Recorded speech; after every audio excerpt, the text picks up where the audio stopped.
ሰላም እንደምናችሁ ወዳጆቼ፣ ዛሬ እንግዲህ እስኪ አንዳንድ ሀሳቦችን እያወራን እንሄዳለን። እንደምታዩት እንግዲህ አዲስ አበባ በዚህ ላይ ውስጥ ነው ያለችው። በጣም ደስ በሚል ስፒሪት ውስጥ ነው ያለ ነው።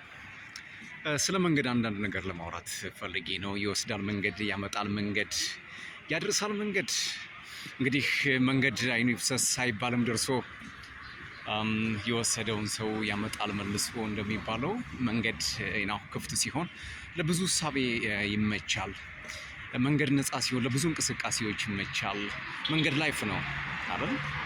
ምክንያቱም ክርስቶስም እንደሚለው እኔ ሕይወትም መንገድም እውነትም ነኝ አይደል የሚለው ነው። በላይፋችን ውስጥ መንገድ ክሪቲካል ወይም ደግሞ ወሳኙ ኃይላችን መንገድ ነው። ላይፋችን የሚመሰረትበት ትናንት የመጣንበት መንገድ፣ ዛሬ የምንመላለስበት መንገድ፣ ነገ የምንኖርበት መንገድ ላስጉድ። ስለዚህ ስለ መንገድ ብዙ ተወርቶ ይዘለቅ። በመንገዴ ላይ በመንገዳችን ላይ ሁላችንም የየራሳችን መንገድ ተሸክመን ነው የምንዞረው። ሁላችንም የየራሳችን መንገድ ይዘን ነው አዝለን ነው የምንንቀሳቀሰው።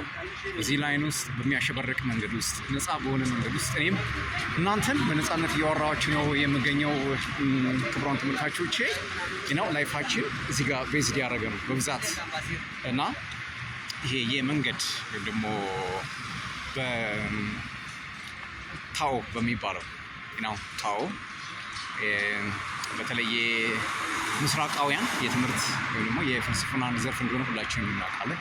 ይሄ ታኦ ሁላችንም ነገ የምንፈስበት ትናንት የወረድንበት እንዲሁም ደግሞ ዘላለማችን የሚሰመርበት ቅኔ እንደሆነ ሁላችንም ልንረዳ ይገባል ማለት ነው።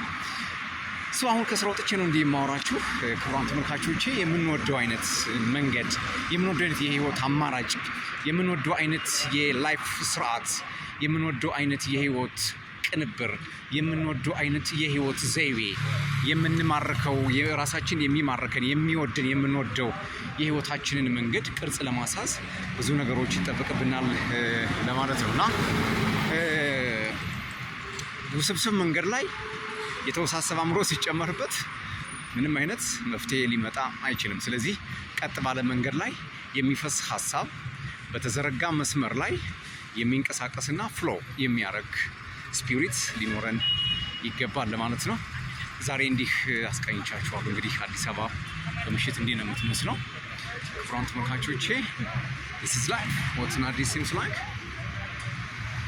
subscribe ላይክ ሼር ኮሜንት እያደረጋችሁ በማታ ሜክሲኮ አካባቢ ባንክ ህብረት ባንክ ህብረት ባንክ እዛ አካባቢ ነው እንደዚህ ከተማችሁ ይመቻችሁ።